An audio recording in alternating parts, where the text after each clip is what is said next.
അസ്സലാമു അലൈക്കും വറഹ്മത്തുള്ളാഹി വബറകാതുഹു. ബിസ്മില്ലാ വൽഹംദുലില്ലാ വസ്സലാത്തു വസ്സലാമു അലാ റസൂലില്ലാ വ അലാ ആലിഹി വസഹ്ബിഹി അജ്മഈൻ അമ്മാ ബഅദ്. ഏറെ പ്രിയം നിറഞ്ഞ ശ്രോതാക്കളെ, വിസ്ഡം പ്രൂഫ് പോയിൻറ്റിൻ്റെ മറ്റൊരു എപ്പിസോഡിലേക്ക് എല്ലാവർക്കും ഹൃദ്യമായ സ്വാഗതം. വിശുദ്ധ റമളാൻ നമ്മിൽ നിന്ന് അവസാനിക്കാനിരിക്കുകയാണ്. ഏതാനും ദിവസങ്ങളിൽ കൂടി കഴിഞ്ഞു കഴിഞ്ഞാൽ വിശുദ്ധ റമളാൻ നമ്മിൽ നിന്ന് വിട പറയും. ഈ ഒരു അവസാന വേളയിൽ ലൈലത്തുൽ ഖദറിനെയും എല്ലാം പ്രതീക്ഷിച്ചുകൊണ്ട് ഇബാദത്തുകളിലും മറ്റുമെല്ലാം മുഴുകിക്കൊണ്ടാണ് നമ്മളെല്ലാവരും കഴിഞ്ഞു കൂടിക്കൊണ്ടിരിക്കുന്നത്. എന്നാൽ ഇതേ സമയത്ത് തന്നെ സമുദായത്തെ ചൂഷണം ചെയ്തുകൊണ്ടും ബിദ്അത്തിലേക്ക് നയിച്ചുകൊണ്ടും എല്ലാം പുരോഹിതന്മാർ ആളുകളെ നയിക്കുന്നത് നമുക്ക് കാണാൻ സാധിക്കും. ശരിക്കും ഇതിൻ്റെ ഒരു ഗൗരവം സമൂഹത്തെ ബോധ്യപ്പെടുത്തേണ്ടതില്ലേ? ബിസ്മില്ലാഹ്, അൽഹംദുലില്ലാഹ്. റമദാനിൻ്റെ അവസാന സമയങ്ങളിലേക്ക് അടുത്തിരിക്കുമ്പോൾ, അല്ലെങ്കിൽ റമദാൻ അവസാനിക്കാനാകുമ്പോൾ, നമ്മുടെ നാട്ടിലെ പുരോഹിതന്മാർ ശക്തമായ നിലക്ക് തന്നെ ചെയ്തു വരുന്ന ഒരു വലിയ അനാചാരമാണ് 27-ൻ്റെ രാവ്, റമദാൻ 27-ൻ്റെ രാവ് ജനങ്ങളെ പ്രത്യേകമായ ഒരു സ്ഥലത്തേക്ക് വിളിച്ചു കൂട്ടി എന്തോ വലിയ ആത്മീയ അനുഭൂതി കരസ്ഥമാക്കാൻ സാധിക്കും എന്ന നിലക്ക് വലിയ നിലക്കുള്ള ചൂഷണങ്ങൾ, അതേപോലെ തന്നെ തെറ്റായ നിലക്കുള്ള വഴികളിലേക്ക് ജനങ്ങളെ നയിക്കൽ, അതല്പം ഗൗരവകരമായി തന്നെ നമ്മൾ സമൂഹത്തെ ബോധ്യപ്പെടുത്തേണ്ടതുണ്ട്. കാരണം ഇസ്ലാമിൽ ഒരിക്കലും പൗരോഹിത്യം ഇല്ല. പൗരോഹിത്യ സമ്പ്രദായം എന്നത് ജൂത ക്രൈസ്തവരുടെ വിശ്വാസവും അവരുടെ ഏർപ്പാടുമാണ്. ഇവിടെ റസൂലുള്ളാഹി സ്വല്ലല്ലാഹു അലൈഹി വസല്ലമ ലൈലത്തുൽ ഖദറിനെ എപ്പോഴാണ്, എങ്ങനെയാണ് പ്രതീക്ഷിക്കേണ്ടത്, നിങ്ങൾ കാത്തിരിക്കേണ്ടത് എന്ന് കൃത്യമായി നമ്മളെ പഠിപ്പിച്ചിട്ടുണ്ട്. അതിൽ നിന്ന് 27-ൻ്റെ രാവിനെ മാത്രമാക്കി എടുത്തിട്ട് അതിനെ നിർണയിച്ച് ഇന്നാണ് ലൈലത്തുൽ ഖദർ എന്ന നിലക്ക് ജനങ്ങൾക്കിടയിൽ അവർ പ്രഖ്യാപിച്ച് നിർണയിച്ച് പ്രത്യേകമായ ആത്മീയ സദസ്സുകൾ സംഘടിപ്പിക്കുന്നു. അപ്പോൾ അതിൻ്റെ പോരിശയായിട്ട് അവർ പറയുന്നത് പാപങ്ങൾ പൊറുക്കപ്പെടുന്ന സദസ്സ്, തൗബ സ്വീകരിക്കപ്പെടുന്ന സദസ്സ്, അതേപോലെ ആത്മീയമായ ഭയങ്കര അനുഭൂതി നേടിത്തരുന്ന സദസ്സ് എന്നൊക്കെയാണ്. ഇത്തരം സൗഭാഗ്യങ്ങൾ, സന്തോഷങ്ങൾ ലഭിക്കുന്നതായ ഒരു കാര്യം ഈ രാവിൽ ഉണ്ടെങ്കിൽ അത് റസൂലുള്ളാഹി സ്വല്ലല്ലാഹു അലൈഹി വസല്ലം എന്ത് ചെയ്യും? സ്വഹാബത്തിന് മുന്നിൽ നിന്നുകൊണ്ട് ആ കാര്യം പഠിപ്പിക്കും. ഏതെങ്കിലും ഒരു രാവിൽ അങ്ങനെ എന്തെങ്കിലും നടത്തണമെന്നുണ്ടെങ്കിൽ എന്ത് ചെയ്യും? അത് അവിടുന്ന് പഠിപ്പിച്ചു തരും. അപ്പോൾ നമുക്ക് നമ്മുടെ റബ്ബിൻ്റെ മുമ്പിൽ അള്ളാഹുവിൻ്റെ ഭവനത്തിൽ ഇരുന്ന്, അല്ലെങ്കിൽ നമ്മൾ ഒറ്റയ്ക്ക് എവിടെയെങ്കിലും ഇരുന്ന് ഇസ്തിഗ്ഫാർ നടത്തിയാൽ, തൗബ നടത്തിയാൽ അള്ളാഹു അത് സ്വീകരിക്കും. അള്ളാഹു പാപങ്ങൾ പുറത്തു തരും എന്ന് വാഗ്ദാനം തന്നതാണ്. അപ്പോൾ അതിന് ഈ നിലക്കുള്ള കാര്യങ്ങൾ എന്ത് ചെയ്യേണ്ട ആവശ്യമില്ല, തട്ടിക്കൂട്ടേണ്ട ആവശ്യം വരുന്നില്ല. രണ്ടാമത്തത്, ജനങ്ങളെ എന്ത് ചെയ്യുന്നു, പിന്നെ അവരറിയാത്ത വിധത്തിൽ ഷിർക്കിലേക്ക് ഇതിലൂടെ നയിക്കുന്നുണ്ട്. ഇപ്പോൾ ഇത്തരം സദസ്സുകളൊക്കെ തുടങ്ങുന്നതും അതേപോലെ അതിൻ്റെ മുന്നോട്ടുള്ള പോക്കിലൊക്കെ അൽഫാത്തിഹ വിളിച്ച് പിന്നെ പല മഹാന്മാരുടെയും ഹദറത്തിലേക്ക് ഹദിയാക്കുക, അൽഫാത്തിഹ എന്ന് പറയും. അപ്പോൾ അത് ഇന്നവരുടെ ഹദറത്തിലേക്ക് എന്ന നിലക്കാണ്. അപ്പോൾ ആ വിളിയുടെ താല്പര്യം എന്താണ്? അവർ കേൾക്കുന്നു, അറിയുന്നു, അവരിൽ നിന്ന് ഗുണം കിട്ടും, അവർ ദോഷം തടുക്കും എന്ന നിലക്കാണ്. ഏതായിരുന്നാലും ഇസ്ലാമിൻ്റെ അധ്യാപനങ്ങളിൽ, വിശ്വാസങ്ങളിൽ അങ്ങനെ ഒരു സംഗതിയല്ല. മരിച്ചവരെ സന്നിധിയിലേക്ക് എന്തെങ്കിലും വിളിച്ച് പറയുക, കൊടുക്കുക എന്ന് എന്തില്ല, ഇസ്ലാമിലില്ല. അപ്പോൾ ഇത്തരം കാര്യങ്ങൾ അതിന് നേതൃത്വം കൊടുക്കുന്ന ആളുകളിലൂടെ സമൂഹം കേൾക്കേണ്ടി വരുന്നു. മറ്റൊന്ന്, ഇതൊക്കെ സ്വലാത്ത് എന്ന പവിത്രമായ പുണ്യമാക്കപ്പെട്ട ഒരു കാര്യത്തിൻ്റെ മറവിലാണ്. ഇപ്പോൾ വിശുദ്ധ ഖുർആൻ നബി സല്ലല്ലാഹു അലൈഹി വസല്ലമയുടെ പേര് സ്വലാത്ത് ചൊല്ലാൻ കൽപ്പിച്ചിട്ടുണ്ട്. നമ്മൾ സ്വലാത്ത് ചൊല്ലണം. അത് എങ്ങനെ ചൊല്ലണം എന്ന സ്വഹാബത്തിൻ്റെ ചോദ്യത്തിന് അവിടുന്ന് മറുപടി കൊടുത്തു. ഇതാണ് സ്വലാത്ത് എന്ന് പഠിപ്പിച്ചു. ആ സ്വലാത്ത് നമുക്ക് എപ്പോഴും ചൊല്ലാം. അതിനൊരു നഗറിൻ്റെ ആവശ്യമല്ല, ഒരു പിന്നെ പന്തലിട്ട് ആളുകളെ കൂട്ടേണ്ട ആവശ്യമില്ല, കൊടി പ്രത്യേകമായി ഒരു കൊടിനാട്ടൽ ചടങ്ങ് അതിൻ്റെ ആവശ്യമില്ല, ഇങ്ങനൊന്നും ആവശ്യമില്ല. എന്നിട്ട് സ്വലാത്ത് എന്ന പവിത്രമായ ആ ഒരു കാര്യത്തെ കൂട്ടുപിടിച്ചുകൊണ്ട് അവിടെ ഷിർക്ക് കലർന്ന സ്വലാത്തുകൾ, ഇപ്പോൾ അതിൽ സമസ്തക്കാർ കൊണ്ടു നടക്കുന്ന അല്ലെങ്കിൽ അവർ ചൊല്ലിപ്പിക്കുന്ന പ്രധാനപ്പെട്ട ഒന്നാണ് നാരിയ, സ്വലാത്തുൻ നാരിയ. റസൂലുള്ളാഹി സ്വല്ലല്ലാഹു അലൈഹി വസല്ലമയെ പറ്റി ഇസ്ലാം പഠിപ്പിക്കാത്ത വിശ്വാസമാണ് അതിലുള്ളത്. അവിടുന്ന് പ്രയാസങ്ങൾ നീക്കിത്തരും, ബുദ്ധിമുട്ടുകൾ അകറ്റിത്തരും എന്നിങ്ങനെയുള്ള കാര്യങ്ങളൊക്കെ ചൊല്ലിക്കൊണ്ട് പറഞ്ഞുകൊണ്ട് അത് സ്വലാത്താണ് എന്ന നിലക്ക് നേതൃത്വം കൊടുക്കുന്നവർ ചൊല്ലുന്നു, സമൂഹം അത് ഏറ്റ് ചൊല്ലുന്നു. അപ്പോൾ ആ നിലക്കൊരു സ്വലാത്ത് ഇസ്ലാമിൻ്റെതല്ല. അത് വിശുദ്ധമാക്കപ്പെട്ട റമദാനിൽ അള്ളാഹുവിൻ്റെ ഭവനത്തിൽ ഒഴിഞ്ഞിരുന്ന് കാര്യങ്ങൾ നിർവഹിക്കേണ്ടതിന് പകരമാണ് ഈ നിലക്കുള്ള തെറ്റുകൾ സമൂഹത്തെ കൊണ്ട് ചെയ്യിപ്പിക്കുന്നത്. ഇനി മറ്റൊന്ന്, ഇവിടെ വ്യക്തികൾക്ക് അപ്രമാദിത്വം കൽപ്പിക്കുക. ഇപ്പോൾ പലരെയും നമ്മൾ ആദരിക്കേണ്ടി വരും, ബഹുമാനിക്കേണ്ടി വരും. പക്ഷേ ഇന്ന തങ്ങൾ അല്ലെങ്കിൽ ഇന്ന ഉസ്താദ് അയാളെ പ്രാർത്ഥനയാണ്, അയാൾ പ്രാർത്ഥിച്ചാൽ പെട്ടെന്ന് ഇജാബത്ത് കിട്ടും, ഉത്തരം കിട്ടും, അയാളെ പ്രാർത്ഥനയ്ക്ക് എന്തോ ബറക്കത്തുണ്ട് എന്നൊക്കെ സമൂഹത്തെ ധരിപ്പിച്ചിട്ട് അതിലേക്ക് അവരെ എത്തിക്കുക. അപ്പോൾ അയാൾ പ്രാർത്ഥന തുടങ്ങുമ്പോഴേക്ക് ആളുകൾ കരയാൻ തുടങ്ങുക, വല്ലാത്തൊരു ആത്മാർത്ഥത പ്രകടിപ്പിക്കുക. അപ്പോൾ ഇത് ശരിക്കും എന്താ വെച്ചാൽ ഒരു വ്യക്തിയെ അങ്ങേ അറ്റമായി ആദരിച്ചും ബഹുമാനിച്ചും അയാൾ ഇടപെട്ടതുകൊണ്ട്, അയാൾ പ്രാർത്ഥിച്ചതുകൊണ്ട്, അയാൾ പറഞ്ഞതുകൊണ്ട് കാര്യങ്ങൾ സാധിച്ചു കിട്ടി എന്നൊരു വിശ്വാസത്തിലേക്ക് എന്ത് ചെയ്യുക, ആളുകളെ എത്തിക്കുക. യഥാർത്ഥത്തിൽ സ്വന്തത്തോട് അന്യായം ചെയ്ത ആളുകളോട് വിശുദ്ധ ഇസ്ലാമിൻ്റെ കൽപ്പന എന്താ? ലാ തഖ്നതു മിർ റഹ്മത്തില്ലാ ഇന്നല്ലാഹ യഗ്ഫിറു ദുനൂബ ജമീഅ. അള്ളാഹുവിൻ്റെ കാരുണ്യത്തിൽ നിങ്ങൾ നിരാശപ്പെടണ്ട, നിങ്ങൾ അള്ളാഹുവിനോട് പാപമോചനം തേടിക്കൊള്ളുക എന്നാണ്. അള്ളാഹ് എല്ലാം പൊറുക്കുന്നവനാണ്. അപ്പോൾ അതിനൊരാൾ മൈക്കെടുത്ത് കണ്ടിരുന്നതിൻ്റെ ആവശ്യമില്ല. നമുക്ക് നിസ്കാര ശേഷം അല്ലാതെ എപ്പോഴും എന്ത് ചെയ്യുക, നമ്മുടെ കാര്യങ്ങൾ നമ്മുടെ റബ്ബിനോട് പറയാം. അതേപോലെ തന്നെ ഇപ്പോൾ ലൈലത്തുൽ ഖദ്റിനെ പ്രതീക്ഷിച്ച ആളുകൾ ഇരിക്കേണ്ടത് എവിടെയാണ്? അള്ളാഹുവിൻ്റെ ഭവനത്തിലാണല്ലോ. അതാണല്ലോ എഴുത്തിക്കാഫ് എന്ന വിഷയത്തിൽ വരിക. വല്ല പാടത്തോ പറമ്പിലോ പോയിരുന്നാൽ എന്താവില്ല, അത് എഴുത്തിക്കാഫായിട്ട് പരിഗണിക്കപ്പെടില്ല.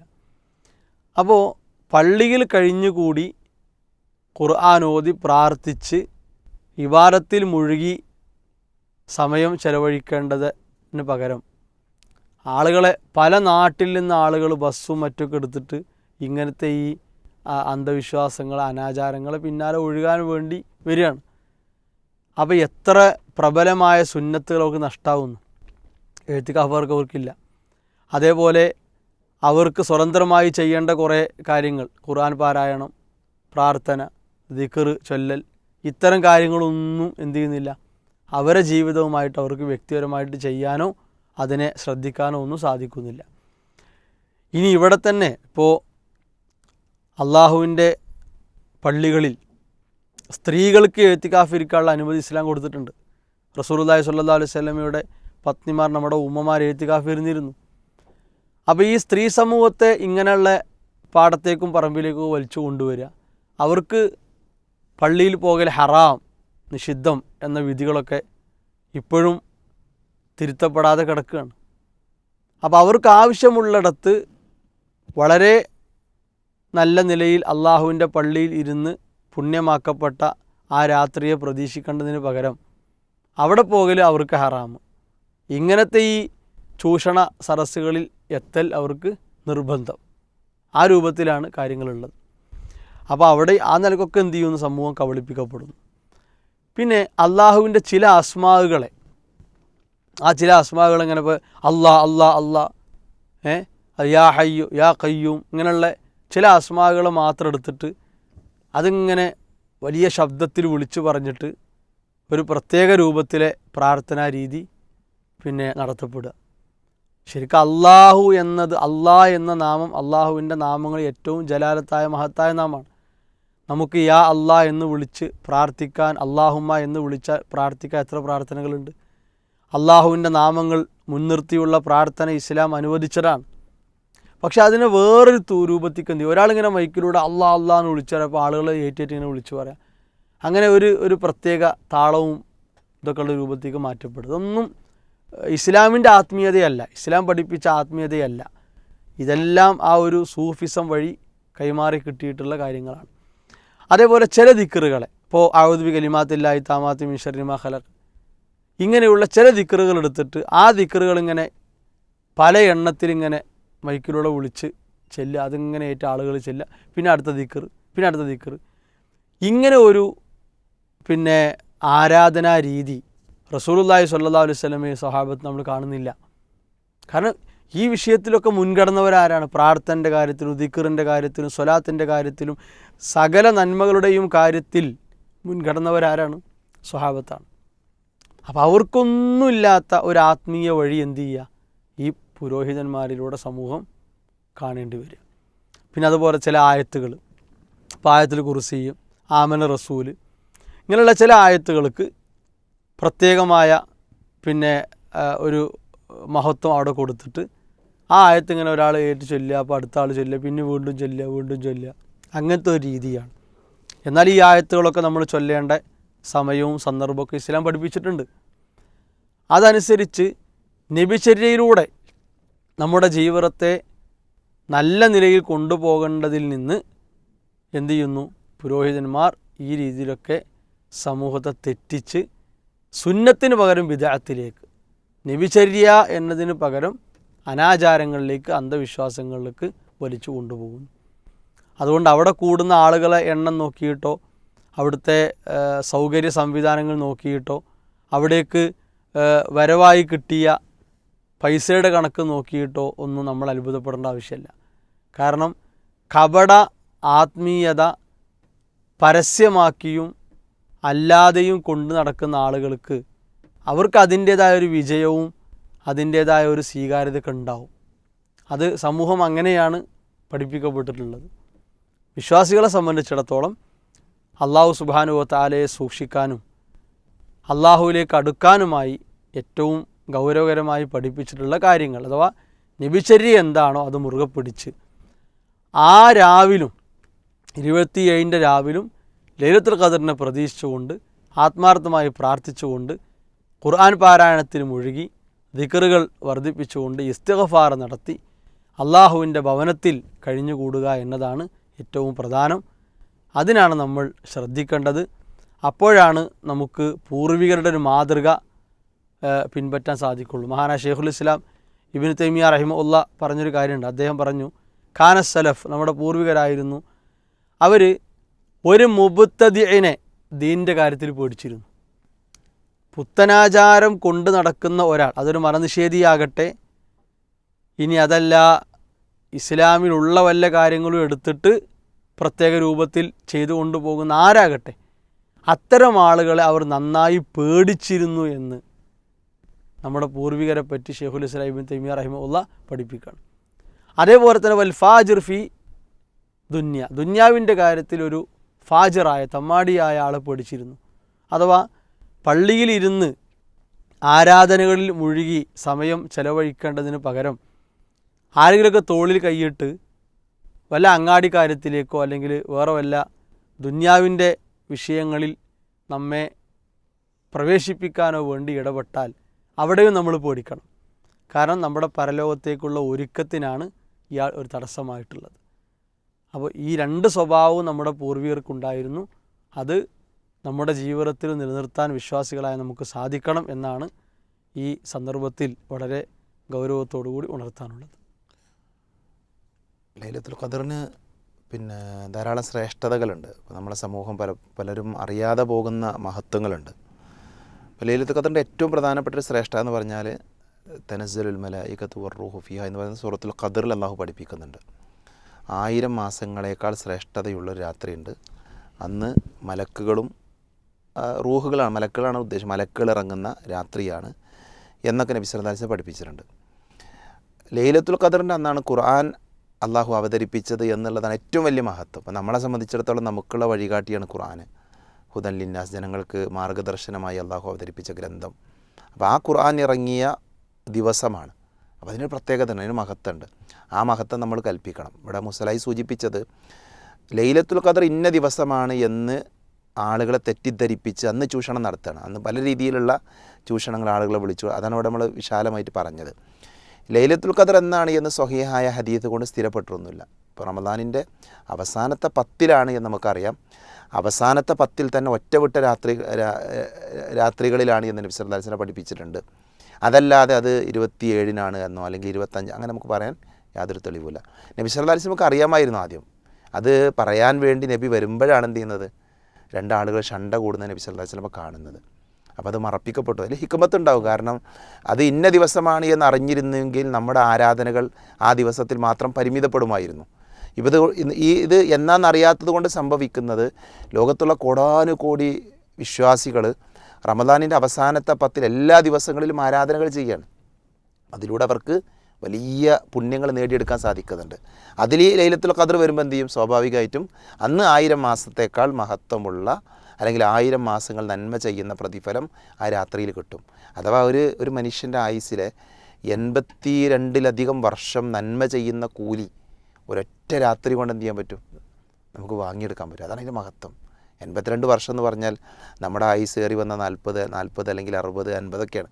നമ്മുടെ ആയുസ്സിനേക്കാൾ വലിയൊരു പ്രതിഫലം എന്ത് ചെയ്യാൻ പറ്റുന്നുണ്ട്, ഒരു രാത്രി കൊണ്ട് നമുക്ക് നേടിയെടുക്കാൻ പറ്റുന്നുണ്ട്. അപ്പോൾ ആ മഹത്വം മനസ്സിലാക്കി, ലൈലത്തുൽ ഖദറിൻ്റെ പ്രാധാന്യം മനസ്സിലാക്കിയിട്ട് ആളുകൾ എന്ത് ചെയ്യണം, അത് നേടിയെടുക്കാൻ വേണ്ടി ആളുകൾ പരിശ്രമിക്കുകയാണ് ചെയ്യേണ്ടത്. അപ്പോൾ അതിൽ ഖുർആൻ അവതീർണമായ രാത്രിയാണ് എന്നുള്ളത് നമ്മൾ ഒരിക്കലും മറക്കാൻ പാടില്ല.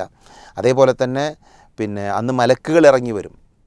ചില റിവായത്തുകളിൽ കാണാം, ഭൂമിയിൽ എത്ര മണൽത്തരികളുണ്ടോ അതിന് സമാനമായ അതിനേക്കാൾ മലക്കുകളുണ്ട്, അവരൊക്കെ നമുക്ക് വേണ്ടി അനുഗ്രഹത്തിന് വേണ്ടി പ്രാർത്ഥിക്കുമെന്നൊക്കെ പഠിപ്പിച്ചത് സ്വഹീഹായ ഹദീസിൽ നമുക്ക് വായിക്കാൻ പറ്റുന്നുണ്ട്. അപ്പോൾ ആ പ്രത്യേകതകളൊക്കെ ഉൾക്കൊണ്ടുകൊണ്ടായിരിക്കണം നമ്മൾ ലൈലത്തുൽ ഖദറിനെ സമീപിക്കേണ്ടത്. നേരത്തെ മുസലായി സൂചിപ്പിച്ച നമ്മുടെ സമൂഹത്തിലുള്ള ബിദഅത്തുകളിൽ നിന്ന്, അനാചാരങ്ങളിൽ നമ്മൾ എന്ത് ചെയ്യും വേണം, മാറി നിൽക്കുകയും വേണം. ഖുർആനിലും ഹദീസിലും വന്ന ലൈലത്തുൽ ഖദറിൻ്റെ മഹത്വം ഉൾക്കൊള്ളുകയും അത് നേടിയെടുക്കാൻ വേണ്ടി നമ്മൾ പരിശ്രമിക്കുകയും ചെയ്യുക. അതാണ് ഒരു വിശ്വാസിയെ സംബന്ധിച്ചിടത്തോളം കരണീയമായിട്ടുള്ളത്. ഈ ലൈലത്തുൽ ഖദറിലും ഈ മലത്തെ നിഷേധിച്ച് നടക്കുന്ന ആളുകൾ ഇത് നിഷേധിക്കുകയാണ്. കാരണം മലനിഷേധി എന്ന് പറഞ്ഞാൽ തന്നെ എന്താണ്, മലത്തെ ഉൾക്കൊള്ളാത്തവനാണല്ലോ. അപ്പോൾ ഈ ലൈലത്തുൽ ഖദറിനൊക്കെ എടുത്തിട്ട് പ്രത്യേകം അങ്ങനെയൊന്നും ഇല്ല എന്നൊക്കെ പറയുന്ന ചില മുസ്ലിം നാമധാരികളുണ്ട്. തനിച്ച ഷിയാക്കളായി ഇവിടെ ഈ കേരളത്തിൽ പ്രവർത്തിക്കുന്ന മുസ്ലിം പേര് വെച്ച് നടക്കുന്ന ആളുകളുണ്ട്. അപ്പോൾ അതൊക്കെ ഒരു മാറ്റമല്ലേ, അങ്ങനെയൊക്കെയാണ് ചിന്തിക്കേണ്ടത് എന്ന നിലക്ക് ആരും എന്ത് ചെയ്യാൻ പാടില്ല, അങ്ങനത്തെ കെണിയിൽ പെടാൻ പാടില്ല.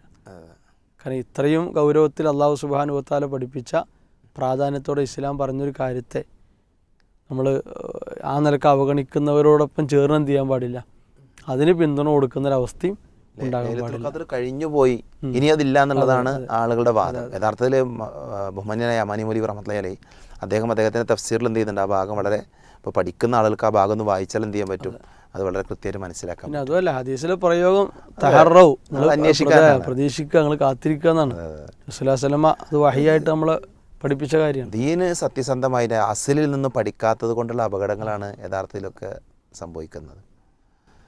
ഓക്കെ, അപ്പോൾ ലൈലത്തുൽ ഖദർ അതിനെ പ്രതീക്ഷിച്ചുകൊണ്ടിരിക്കണമെന്നും അതിൽ പുരോഹിതന്മാർ കൊണ്ടുവരുന്ന ചൂഷണങ്ങളിലും അതുപോലുള്ള കാര്യങ്ങളൊന്നും പെട്ടുപോകരുതുമെന്നാണ് സൂചിപ്പിച്ചത്. മറ്റൊരു വിഷയത്തിലേക്ക് കിടക്കുകയാണെങ്കിൽ, ഈ ഒരു റമദാനിൻ്റെ അവസാന ഘട്ടത്തിൽ ഫിത്തർ സക്കാത്ത് നൽകുന്ന തിരക്കിലാണ് പലരും നമ്മുടെ മുസ്ലിങ്ങളുള്ളത്.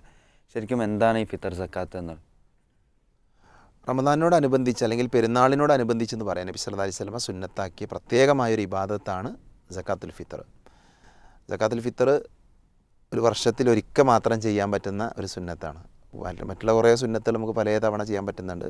ചില സുന്നത്തുകൾ ഇപ്പം ഹജറുൽ അസ്വദ് ഒരു സമയത്ത് ഒരാൾക്ക് മാത്രം ചെയ്യാൻ പറ്റുന്ന സുന്നത്താണ്. അങ്ങനെയുള്ള കുറേ സുന്നത്തുകളുണ്ട്. അപ്പോൾ സക്കാത്തുൽ ഫിത്തർ എന്തായാലും നബി സല്ലല്ലാഹു അലൈഹി വസല്ലം പെരുന്നാളിൻ്റെ തൊട്ട് മുൻപ്, പെരുന്നാളിൻ്റെ പിറവി കണ്ട് പെരുന്നാൾ നമസ്കാരത്തിൻ്റെ മുമ്പ് ചെയ്തു തീർക്കേണ്ട ഒരു സുന്നത്തായ കാര്യമാണ് സക്കാത്തുൽ ഫിത്തർ. അതുകൊണ്ട് ഉദ്ദേശിക്കുന്നത്, ഇപ്പോൾ റമദാനിലെ നോമ്പ് കഴിഞ്ഞു, പൂർത്തിയാക്കി, റമദാൻ മാസം അവസാനിച്ചു. അത് അവസാനിച്ച് കഴിഞ്ഞാൽ സാമ്പത്തികമായി ശേഷിയുള്ള ആളുകൾ അവരെന്ത് ചെയ്യണം, അവർ കൃത്യമായ ഒരളവ് ധാന്യം, അത് എന്തുമാകാം, ഓരോ നാട്ടിലെയും പ്രധാനപ്പെട്ട ഭക്ഷണം, അത് സാധുക്കളായ ആളുകൾക്ക് എത്തിക്കുക, വിതരണം ചെയ്യാൻ. നമ്മുടെ നാട്ടിൽ സംവിധാനങ്ങളുണ്ട്, നമ്മൾ വ്യക്തികൾ കൊണ്ട് അതിനൊക്കെ ഒരുപാട് രീതി ഇസ്ലാമിലുണ്ട്. അപ്പോൾ അതാണ് സക്കാത്തുൽ ഫിത്തർ കൊണ്ട് ഉദ്ദേശിക്കുന്നത്. നബി സല്ലല്ലാഹു അലൈഹി വസല്ലമയിൽ നിന്ന് മഹാനായ ഇബ്നു ഉമർ റളിയല്ലാഹു അൻഹു ഉദ്ധരിക്കുന്ന ഹദീസിൽ കാണാൻ സാധിക്കും, പ്രവാചകൻ പറയുന്നുണ്ട്, സക്കാത്തുൽ ഫിത്രി സ്വാഅൻ മിൻ തംറിൻ ഔ സ്വാഅൻ മിൻ ഷഈരിൻ അലൽ അബ്ദി വൽ ഹുർരി വദ്ദക്കർ. എല്ലാവർക്കും നിർബന്ധമാണ്. അന്നത്തെ കാലഘട്ടത്തിൽ അവരെന്ത് ചെയ്തിട്ടുണ്ട്, ബാർലി അതേപോലെ തന്നെ എന്താണോ അന്നത്തെ പ്രധാനപ്പെട്ട ഭക്ഷണം അതാണ് കൊടുത്തിരുന്നത്. അപ്പോൾ അതിൽ പുരുഷനാകട്ടെ സ്ത്രീ ആകട്ടെ കുട്ടികളാണ്, അവർക്ക് എല്ലാവർക്കും എന്താണ് സക്കാത്തുൽ ഫിത്ർ നിർബന്ധമാണ്. പണ്ഡിതന്മാർ പറയാറുണ്ട്, പെരുന്നാൾ നിസ്കാരത്തിൻ്റെ തൊട്ട് മുമ്പ് പിറന്നു വീണ കുട്ടിക്ക് വരെ എന്ത് ചെയ്യണം, സക്കാത്തുൽ ഫിത്ർ കൊടുക്കണം. അപ്പം നമ്മുടെ എല്ലാവരുടെയും നമ്മുടെ വീട്ടിൽ പെരുന്നാളിൻ്റെ ദിവസം ഭക്ഷണം കഴിക്കാനുള്ളൊരു വകുപ്പുണ്ട്. അത് കഴിഞ്ഞ് എന്തെങ്കിലുമൊക്കെ മിച്ചമുള്ള ആളുകൾ സക്കാത്തുൽ ഫിത്ർ കൊടുക്കണം എന്നാണ് സാധാരണ പറയാം. അങ്ങനെയാണ് പറയാറുള്ളത്.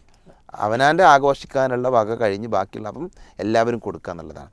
അപ്പം അതിൽ എല്ലാവരും കൊടുക്കുക എന്ന് പറയുമ്പോൾ അത് കൊടുക്കേണ്ടത് ആരാണ് നൽകേണ്ടത്? അത് കുടുംബനാഥനാണ്. അപ്പം എൻ്റെ കീഴിൽ എനിക്ക് ഭാര്യയുണ്ട്, മക്കളുണ്ട്. അപ്പോൾ അവരുടെ ചുമതല എനിക്കാണ്, ഞാനാണ് എന്ത് ചെയ്യേണ്ടത്, നൽകേണ്ടത്. മനസ്സിലായില്ല? അപ്പോൾ ഇതാണ് സക്കാത്തുൽ ഫിത്റുമായി ബന്ധപ്പെട്ട് ഏറ്റവും ലളിതമായി പറയാനുള്ള വാചകം. അതിൻ്റെ കുറേ മസാലകളുണ്ട്. ഇൻഷാ അല്ലാഹ് അത് മുസ്സല നമുക്ക് സൂചിപ്പിച്ചു തരും ഇൻഷാ അല്ലാഹ്.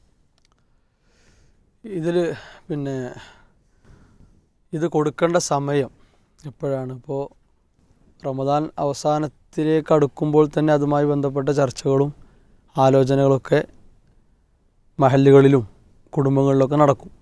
എല്ലാവർക്കും പൊതുവായി അറിയുന്ന കാര്യമാണ്.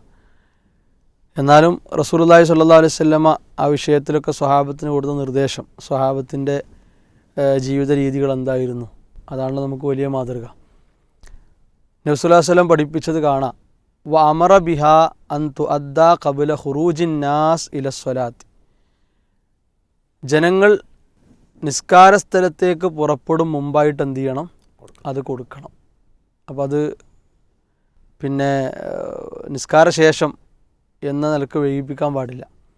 അങ്ങനെ ചെയ്താൽ അതൊരു സ്വതക്കയായിട്ട് മാറും, ഒരു ധർമ്മം ആവില്ല എന്നാണ് സ്വഹാബത്തിൻ്റെ രീതി. ഇമാം മുസ്ലിം റഹിമഹുല്ലക്ക് ഉദ്ധരിച്ച ഹദീസിൽ കാണാം, വകാനു യുഅതൂന ഖബ്ലൽ ഫിത്രി ബിയൗമിൻ ഔ യൗമൈനി.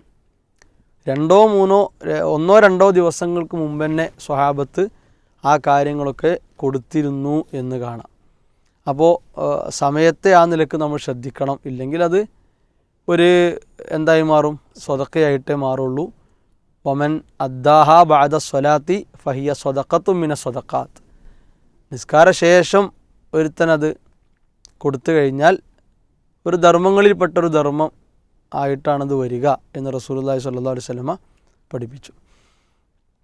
ഇനി ഇത് എന്തിനാണ്, ഇതിന് ലക്ഷ്യം എന്താണ് എന്നത് നമ്മൾ ഗൗരവകരമായി ശ്രദ്ധിക്കേണ്ട ഒരു സംഗതിയാണ്.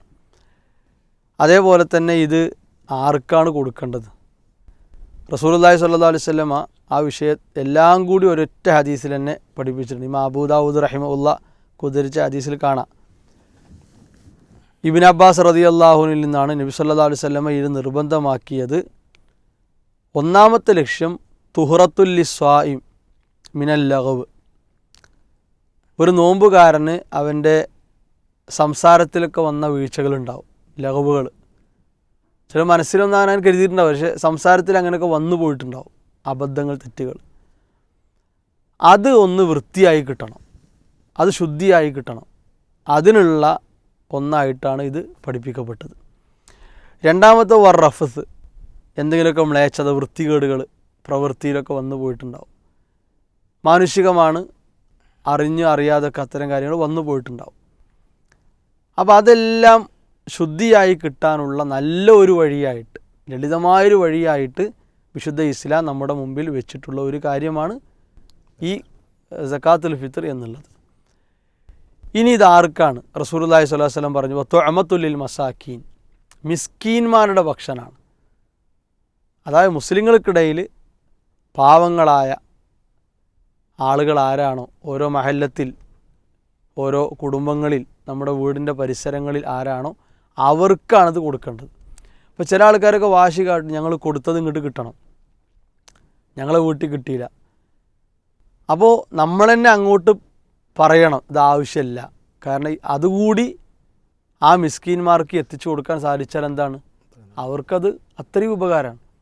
അപ്പോൾ റസൂലുള്ളാഹി സ്വല്ലല്ലാഹു അലൈഹി വസല്ലം ഇവിടെ പ്രത്യേകം ഒരു തുഅമത്തുൽ മസാക്കീൻ എന്ന് പറഞ്ഞു. അത് നമ്മുടെ ഭാഗം എന്താണോ എന്ന് കൃത്യമായി നമ്മളെ പരിശോധിക്കുക. നമുക്ക് ആവശ്യമുണ്ടോ ഇല്ലേ എന്ന കാര്യം അതിൻ്റെ ആളുകളെ ബോധ്യപ്പെടുത്താൻ ഇപ്പോൾ നമ്മൾ കുടുംബമായിട്ട് ചേർന്ന് കൊടുക്കുകയാണെങ്കിൽ അങ്ങനെ ആ നിലക്ക് ശ്രദ്ധിക്കേണ്ട വിഷയങ്ങൾ. അപ്പോൾ ഇത് ആർക്ക് വേണ്ടി എന്നും റസൂലുള്ളാഹി സ്വല്ലല്ലാഹു അലൈഹി വസല്ലമ എന്തിനു വേണ്ടി എന്നും അവിടുന്ന് കൃത്യമായി നമ്മളെ പഠിപ്പിച്ചിട്ടുണ്ട്. ഇനി ഇവിടെ ഇത് എത്ര കൊടുക്കണം എന്നതാണ് ഇതിൻ്റെ ഒരു കാര്യം. അഥവാ അതിൻ്റെ അളവിനെ സംബന്ധിച്ചും റസൂലുള്ളാഹി സ്വല്ലല്ലാഹു അലൈഹി വസല്ലമ എന്ത് കൊടുക്കണം, എത്ര കൊടുക്കണം എന്നൊക്കെ പഠിപ്പിച്ചിട്ടുണ്ട്. ഓരോ നാട്ടിലെയും പ്രധാന ഭക്ഷണം എന്താണോ അത്. ഇപ്പോൾ നമ്മുടെ നാട്ടിലെ അരി ആണ്. അപ്പോൾ അത് പിന്നെ എല്ലാം അതിൻ്റെ പണം ശേഖരിച്ചിട്ട്, ഇപ്പോൾ ഒരു മഹല്ല് വ്യവസ്ഥാപിതമായി പോകുന്ന മഹലിലാണെങ്കിൽ അവിടെ അതിനൊക്കെ സംവിധാനങ്ങളുണ്ടാവും. അപ്പോൾ ഓരോ കുടുംബത്തിൽ നിന്നും അതിൻ്റെ തുക ശേഖരിച്ചിട്ട് കാര്യങ്ങൾ വാങ്ങി അർഹരായ ആളുകളിലേക്ക് ഒരു 2.5-3 കിലോത്തിൻ്റെ ഉള്ളിലായിട്ട് 2.5 കിലോത്തിൻ്റെ മുകളിൽ എന്നാൽ 3ലേക്ക് എത്താത്ത രൂപത്തിലുള്ള ഒരു അളവിലാണത്. അങ്ങനെ ഒരു സ്വാഗ് എന്ന് പറഞ്ഞാൽ ഇങ്ങനെ കോരി 4 നമ്മുടെ 2 കൈകളിൽ ഇങ്ങനെ കോരിയെടുത്താൽ 4 തവണ കോരിയെടുത്താൽ കിട്ടുന്ന അളവ്. അപ്പോൾ അതിനൊക്കെയുള്ള സൗകര്യങ്ങളും സംവിധാനങ്ങളൊക്കെ എല്ലായിടത്തും ഇപ്പോൾ ഉള്ളതാണ്. അപ്പോൾ അതെല്ലാം ഉപയോഗപ്പെടുത്തി ആ ഒരളവിൽ ഒരു നാട്ടിലെ പ്രധാന ഭക്ഷണം എന്താണോ അത് എത്തിച്ചു കൊടുക്കാനാണ് ശ്രദ്ധിക്കേണ്ടത്. അപ്പോൾ ഇത്തരം കാര്യങ്ങളൊക്കെ ഇസ്ലാം നമുക്ക് നിർദ്ദേശമായി തന്നിട്ടുള്ള കാര്യങ്ങളാണ്. നമ്മുടെ ശ്രദ്ധയിലും അറിവിലുമുള്ള വിഷയങ്ങളാണ്. എന്നാലും ഇതിലേക്ക് അടുത്ത് വരുമ്പോൾ ഒരു ഉണർത്തൽ അത് വിശ്വാസിയെ സംബന്ധിച്ചിടത്തോളം വലിയ ഗുണമുള്ള കാര്യമാണല്ലോ. കാരണം ഉത്ബോധനങ്ങളും ഉണർത്തലുകളുമാണ് വിശ്വാസിക്ക് എപ്പോഴും ഗുണം ചെയ്യുക. അപ്പോൾ ആ നിലക്കാണ് ഇത്തരം സന്ദർഭങ്ങളിൽ ഈ വിഷയങ്ങളൊക്കെ നമ്മൾ ചർച്ചക്കെടുക്കുന്നത്. ഓരോ കാര്യങ്ങളെയും ശ്രദ്ധിച്ച് ഓരോന്നിലുമുള്ള ഏറ്റവും ചെറിയ ഒരു നന്മ ഉണ്ടെങ്കിൽ ആ നന്മ വരെ കരസ്ഥമാക്കാനുള്ള ശ്രദ്ധയാണ് നമ്മുടെ ജീവിതത്തിൽ ഉണ്ടാകേണ്ടത്. ആ നിലക്ക് നാം ഓരോരുത്തരും ഈ വിഷയങ്ങൾ നോക്കി കാണണം എന്ന് പ്രത്യേകം ഒന്ന് ഉണർത്തുന്നു. ഒരു ചെറിയ കാര്യം കൂടി പറയാനുള്ളത്, അതിൽ എവിടെയാണ് ഈ ഫിത്ർ സക്കാത്ത് കൊടുക്കേണ്ടെന്നുള്ള വിഷയത്തിൽ പലപ്പോഴും അഭിപ്രായ വ്യത്യാസങ്ങൾ, പണ്ഡിത ലോകത്ത് അഭിപ്രായ വ്യത്യാസമുണ്ട്. അതിൽ പ്രബലമായ അഭിപ്രായം, സംശയം ഇപ്പോൾ ഗൾഫിലുള്ള കുറേ സഹോദരങ്ങളുണ്ടാവും. അപ്പോൾ അവർ എവിടെ കൊടുക്കണം? ഏറ്റവും പ്രബലമായ അഭിപ്രായം, നമ്മളെവിടെയാണോ പെരുന്നാൾ ആഘോഷിക്കുന്നത് അവിടെയാണ് എന്ത് ചെയ്യേണ്ടത്, നമ്മൾ സക്കാത്തുൽ ഫിത്ർ കൊടുക്കണം. അതാണ് അതിലേറ്റവും ഒരു ശരിയായ അഭിപ്രായം. അപ്പോൾ പ്രവാസ ലോകത്തുള്ള ആൾക്കാർ അവരവിടെ ഇപ്പോൾ മക്കയിലാണ്, ഇപ്പോൾ ഉംറക്കൊക്കെ പോയപ്പോൾ സൗദി അറേബ്യയിൽ തന്നെ ഇപ്പോൾ ദമ്മാം അൽഹസ് അത് ഒരു ഇങ്ങേ അറ്റമാണ്. അവിടുന്ന് പെരുന്നാൾ ആഘോഷിക്കാൻ വേണ്ടി അവിടെ പോകുന്ന ആൾക്കാരോട് അവിടുത്തെ പണ്ഡിതന്മാർ പറയാം അവിടെ കൊടുക്കാനാണ് പറയുക. അഥവാ ഹറമിൽ മക്കയിൽ അതിൻ്റെ പരിസരത്ത് കൊടുക്കാനാണ് പറയാറുള്ളത്. അപ്പോൾ അത് നമ്മൾ എന്ത് ചെയ്യണം, നമ്മൾ ഇപ്പോൾ ബാംഗ്ലൂരിലുള്ള ആൾക്കാർ വല്ല അവിടെ പെരുന്നാൾ ആഘോഷിക്കുന്നുണ്ടെങ്കിൽ സ്വാഭാവികമായിട്ട് ഏറ്റവും നല്ലത് എന്താണ്, അവർക്ക് അവിടെ കൊടുക്കുന്നതാണ് നല്ലത്. അറിവില്ലായ്മ അശ്രദ്ധ വന്നു പോണ കാര്യമാണ്. അതായത് അവിടെയും കൊടുക്കും ഇവിടെയും കൊടുക്കും. അതെ അതെ, എൻ്റെ രണ്ടിൻ്റെ ആവശ്യമില്ല, അങ്ങനെ ആവശ്യമില്ല. അപ്പോൾ അതും കൂടി ആ വിഷയത്തിലൊന്ന് ശ്രദ്ധിക്കണം എന്നർത്ഥം. ഓക്കെ. അപ്പോൾ സക്കാത്തുൽ ഫിത്തറുമായി ബന്ധപ്പെട്ടാണ് സംസാരിച്ചത്. അതിൻ്റെ ഗൗരവത്തിൽ കണ്ടുകൊണ്ട് പെരുന്നാളിന് മുമ്പ് തന്നെ അഥവാ പെരുന്നാൾ നമസ്കാരത്തിലേക്ക് പുറപ്പെടുന്നതിന് മുമ്പ് തന്നെ അത് കൊടുത്തു വീട്ടാൻ നമ്മളെല്ലാവരും ശ്രദ്ധിക്കണമെന്ന് ഒരിക്കൽ കൂടി സൂചിപ്പിക്കുകയാണ്. മൂന്നാമത്തെ വിഷയത്തിലേക്ക് കടക്കുകയാണെങ്കിൽ നമ്മളെല്ലാവരും സന്തോഷത്തോടെ വിശ്വാസികൾ ആഘോഷിക്കുന്ന 2 ആഘോഷങ്ങളിലൊന്നായ പെരുന്നാൾ, ചെറിയ പെരുന്നാൾ ഈദുൽ ഫിത്തർ നമ്മുടെ അടുത്ത് തൊട്ടടുത്ത് എത്താറായി. പരിശുദ്ധമായ റമളാനിന് ശേഷം ശവ്വാൽ മാസപ്പിറ കണ്ട വിശ്വാസികൾ ഈദിലേക്ക് കടക്കുകയാണ്. അപ്പോൾ ഈ ചെറിയ പെരുന്നാളുമായി ബന്ധപ്പെട്ട് വിശ്വാസികൾ ശ്രദ്ധിക്കേണ്ട കാര്യങ്ങൾ എന്തൊക്കെയാണ്? ഒരു മുസ്ലിമായ മനുഷ്യനെ സംബന്ധിച്ചിടത്തോളം അവന് അള്ളാഹു നൽകിയ 2 ആഘോഷ സുദിനങ്ങളിലൊന്നാണ് ചെറിയ പെരുന്നാൾ. നബി സല്ലല്ലാഹു അലൈഹി വസല്ലം മക്കയിൽ നിന്ന് മദീനയിൽ ഹിജ്റ വന്ന സമയത്ത് ജാഹിലിയ കാലഘട്ടത്തിലുള്ള ഒരു ആഘോഷം അവിടെ ഉണ്ടായിരുന്ന വിശ്വാസികളായ ആളുകൾ അവർക്കുണ്ടായിരുന്നു. അപ്പോൾ ആ ആഘോഷം എന്താണ് എന്ന് അന്വേഷിച്ച് അതിനെ തുടർന്നാണ് അല്ലാഹു സുബ്ഹാനഹു വ തആല മുസ്ലിങ്ങൾക്ക് എന്ത് ചെയ്യുന്നത് 2 ആഘോഷങ്ങൾ, ഒന്ന് ഈദുൽ ഫിത്തറും ഒന്ന് ഈദുൽ അദ്ഹയും. ഈദുൽ ഫിത്തർ ചെറിയ പെരുന്നാൾ റമദാൻ കഴിഞ്ഞതിൻ്റെ ഉടനെ ശവ്വാൽ മാസത്തിലെ 1ാമത്തെ ദിവസം. അതേപോലെ തന്നെ ഈദുൽ അദ്ഹ എന്ന് പറഞ്ഞാൽ ബലി പെരുന്നാൾ ഹജ്ജിനോടനുബന്ധിച്ച് ദുൽഹിജ്ജ 10ൻ്റെ അന്നാണ് പിന്നെ ആഘോഷമുള്ളത്. അപ്പോൾ ഇത് വളരെ പ്രത്യേകതയുള്ള മുസ്ലിങ്ങളായ ആളുകൾക്ക് സന്തോഷിക്കാൻ അള്ളാഹു നൽകിയ ഒരാഘോഷമാണ്. പക്ഷേ ആഘോഷത്തിലും ഇസ്ലാമിൽ എന്തുണ്ട്, നിയമങ്ങളുണ്ട് എന്നുള്ളതാണ് ഇസ്ലാമിൻ്റെ സൗന്ദര്യം. തോന്നിയതുപോലെ ആഘോഷിക്കാൻ പറ്റില്ല. അപ്പോൾ ആ മേഖലയിൽ നബി സല്ലല്ലാഹു അലൈഹി വസല്ലം ഒരുപാട് കാര്യങ്ങൾ നമുക്ക് പറഞ്ഞു തരുന്നുണ്ട്. ഇപ്പോൾ പെരുന്നാളിൻ്റെ ദിവസം കുളിക്കുക എന്നുള്ളത് എന്താണ്, സുന്നത്താണ്. കുളിക്കുക എന്നുള്ളത് സുന്നത്തായ കാര്യമായി നബി സല്ലല്ലാഹു അലൈഹി വസല്ലം പഠിപ്പിച്ചത് കാണാൻ പറ്റും. അതേപോലെ തന്നെ പിന്നെ പെരുന്നാളിൻ്റെ ദിവസം പുതിയ വസ്ത്രം ധരിക്കുക, പുതിയെന്നല്ല നല്ല വസ്ത്രം ധരിക്കുക, ഉള്ളതിലേറ്റവും നല്ല വസ്ത്രം ധരിക്കുക എന്നുള്ളത് മുൻഗാമികളൊക്കെ നമുക്ക് കാണിച്ചെന്ന കാര്യമാണ്. സുഗന്ധം പൂശുക എന്നുള്ളത് പെരുന്നാൾ ദിവസം മാത്രമല്ല, ഏത് സമയത്ത് സുഗന്ധം പൂശൽ നബിക്ക് ഏറ്റവും ഇഷ്ടമുണ്ടായിരുന്നൊരു കാര്യമാണ് സുഗന്ധം. ആരെങ്കിലുമൊക്കെ ഹദിയ കൊടുത്താൽ, സമ്മാനം കൊടുത്താൽ നബി മടക്കാത്തത് എന്താണ്? സുഗന്ധമായിരുന്നു. അപ്പോൾ സുഗന്ധം പൂശൽ എന്താണ്? അത് പ്രത്യേകം ഒരു സുന്നത്തായ കാര്യമാണ്. അവിടെ സ്ത്രീകൾക്ക് എന്ത് പാടില്ല? സുഗന്ധം പൂശി അവർ പുരുഷന്മാരെ വശീകരിക്കുന്ന രീതിയിൽ അത്തരത്തിലുള്ള കാര്യങ്ങൾ ഹറാമാന്നുള്ളത് എന്ത് ചെയ്യണം? അതിൻ്റെ കൂടെ നമ്മൾ മനസ്സിലാക്കണം. പിന്നെ പെരുന്നാളിൻ്റെ ദിവസം നമ്മൾ ശ്രദ്ധിക്കേണ്ട ഒരു കാര്യമാണ്, സാധാരണ 30 ദിവസം നമ്മൾ നോമ്പ് പറ്റ ആൾക്കാരാണ്. രാവിലെ മുതൽ വൈകുന്നേരം വരെ ഭക്ഷണപാനീയങ്ങളൊക്കെ ഒഴിവാക്കി നോമ്പിലാണ്. അപ്പോൾ പെരുന്നാളിൻ്റെ അന്ന്, ചെറിയ പെരുന്നാളിൻ്റെ അന്ന് എന്ത് വേണം? അന്ന് നമ്മൾ ഈദ്ഗാഹിലേക്ക് പോകുന്നതിന് മുമ്പ്, നിസ്കരിക്കാൻ പോകുന്നതിന് മുമ്പ് സ്വാഭാവികമായിട്ട് എന്തെങ്കിലുമൊക്കെ ഒന്ന് കഴിച്ചു പോകുക എന്നുള്ളത് എന്താണ്? സുന്നത്തായ കാര്യമാണ്. നിസ്കാരത്തിന് പുറപ്പെടുന്നതിന് മുമ്പ് അത് പ്രവാചകൻ സല്ലല്ലാഹു അലൈഹി വസല്ലമ പ്രത്യേകം നമ്മളെ പഠിപ്പിച്ച കാര്യമാണ്. അതേപോലെ തന്നെ അന്നുള്ള വളരെ പ്രധാനപ്പെട്ട ഒരു ഇബാദത്ത് തക്ബീർ അല്ല എന്നുള്ളതാണ്. ഇപ്പോൾ തക്ബീറിൻ്റെ സിയഗ, അതിൻ്റെ രൂപമൊക്കെ എല്ലാവർക്കും അറിയാവുന്നതാണ്, നമ്മളത് വിശദീകരിക്കേണ്ട ആവശ്യമില്ല. അപ്പോൾ ആ തക്ബീർ ചൊല്ലുക എന്നുള്ളത് സുന്നത്തായ കാര്യമാണ് എന്ന് എന്ത് ചെയ്യണം? പ്രത്യേകം നമ്മൾ മനസ്സിലാക്കേണ്ടത്. ഇങ്ങനെ ധാരാളം സുന്നത്തുകൾ നബി സല്ലല്ലാഹു അലൈഹി വസല്ലമ പെരുന്നാളുമായി ബന്ധപ്പെട്ട് നമ്മളെ പഠിപ്പിച്ചിട്ടുണ്ട്. അതിൽ ആളുകൾ പലപ്പോഴും ഗഫ്ലത്തിലാകുന്നൊരു കാര്യം, പെരുന്നാൾ നിസ്കാരത്തിനൊരു സമയം ഉണ്ടാവും. ഏതൊരു മഹല്ലിലും ഇന്ന സമയത്താണ് പെരുന്നാൾ നിസ്കാരം എന്ന് പറഞ്ഞിട്ടുണ്ടാവും. അവിടേക്ക് ഇങ്ങനെ നേരം വൈകി ഇങ്ങനെ കുറേ ആൾക്കാരങ്ങനെ കാത്തു നിൽക്കുന്ന ആ ഒരവസ്ഥ നമ്മൾ ഇല്ലാതെയാക്കണം. നമ്മൾ നേരത്തെ ഈദ്ഗാഹിലേക്ക് പോകുക എന്നുള്ളത് എന്താണ്? പ്രത്യേകമായി മനസ്സിലാക്കേണ്ട കാര്യം. പിന്നെ അന്ന് ചില ആൾക്കാർ കാണാം, ഈദ്ഗാഹിൽ ചെന്നാൽ ഒരു പ്രത്യേക നിസ്കാരം, അതിനെവിടെയും തെളിവൊന്നും കണ്ടിട്ടില്ല. ഈദ്ഗാഹിൽ വെച്ചിട്ട് എങ്ങനെ ഇപ്പോൾ അതെന്ന് വെച്ചാൽ ചില ആൾക്കാർ വിചാരിക്കും, ഇപ്പോൾ പള്ളിയിൽ കയറിയാൽ എന്തുണ്ട്? തഹിയ്യത്ത് നിസ്കാരമുണ്ട്, അത് അനുവദിക്കപ്പെട്ടതാണ് തഹിയ്യത്ത് നിസ്കാരം. അപ്പോൾ ഒരു ഈദ്ഗാഹ് മഴ കാരണോ അല്ലെങ്കിൽ മറ്റു വല്ല തടസ്സങ്ങൾ കാരണോ പള്ളിയിലാണ് നടക്കുന്നത് എങ്കിൽ പള്ളിയിൽ പ്രവേശിക്കുമ്പോഴുള്ള തഹിയ്യത്ത് അവർക്ക് നിസ്കരിക്കാം. ഈദ്ഗാഹിൽ വെച്ച് പ്രത്യേകമുള്ള നിസ്കാരത്തിൻ്റെ ദലീൽ ഇതുവരെ കാണാൻ പറ്റിയിട്ടില്ല, അല്ലാഹു ആലം. എന്തായാലും അത് തെളിവ് ഒന്നും കൂടെ പരിശോധിക്കേണ്ട വിഷയമാണെന്ന് അർത്ഥം. അതേപോലെ തന്നെ ഈദ്ഗാഹുകൾ ശരിക്കും ഈദ്ഗാഹാണ്, ഒരു പൊതു മൈതാനങ്ങളിലാണ് എന്ത് ചെയ്യേണ്ടത്? ആ നിസ്കാരങ്ങൾ നടത്തേണ്ടത്. 2 റക്അത്ത് സുന്നത്ത് നിസ്കാരമാണ്. അതിൻ്റെ രൂപം നമുക്കിവിടെ വിശദീകരിക്കും ഇൻഷാ അല്ലാഹ്. ആ സുന്നത്ത് നമസ്കാരം നിർവഹിക്കപ്പെടേണ്ടത് പള്ളികളിലല്ല, പള്ളികളിൽ നിർവഹിക്കുന്ന കുറ്റമായിട്ടല്ല. നബി സല്ലല്ലാഹു അലൈഹി വസല്ലം മാതൃക എന്താണ്?